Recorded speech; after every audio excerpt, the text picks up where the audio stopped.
I met Charlene at a disco in 1982.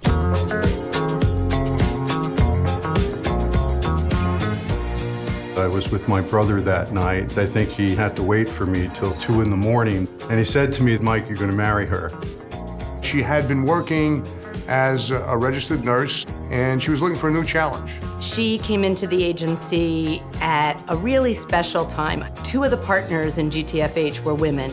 I know in today's context that doesn't sound like a big deal, but in the early to mid-'80s, that was a huge deal. I took over a district that was next to last in the United States. Charlene was one of my first hires. She had a very tough territory, and she had some interesting physicians, let's put it that way. The first time I saw Charlene, it was at an HBA presentation. I don't remember the topic, but I do remember the impression. This very confident, commanding, elegant woman, and I thought, I want to meet her. Well, Charlene embodies many, many qualities of a great leader. She's passionate and she's committed.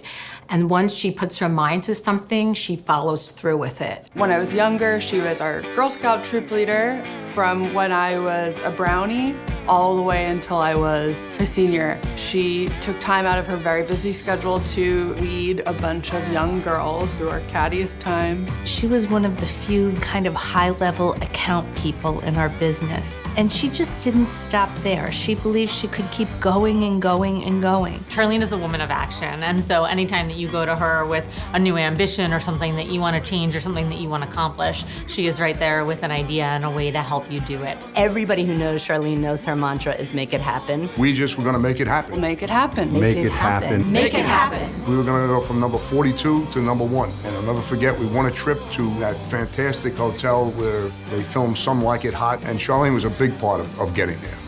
When she was working for a company and she wasn't making it to the C-suite, she created her own company and became the CEO, the president of that company.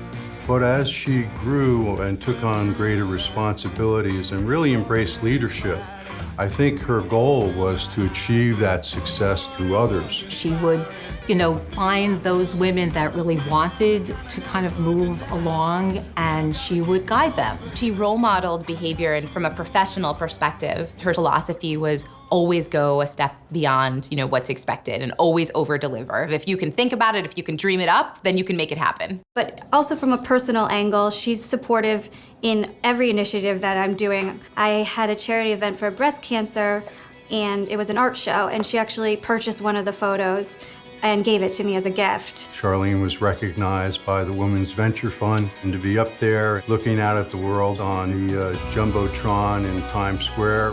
She was so proud of that. And then she actually nominated me for the highest Leaf Award the next year, which was so kind of her and generous of her, but that's who she really is. So the morning of the awards ceremony, she told me she had been on a business trip the night before and her flight got canceled. And instead of missing the breakfast, she took a bus all night long so that she could be there for me the next morning.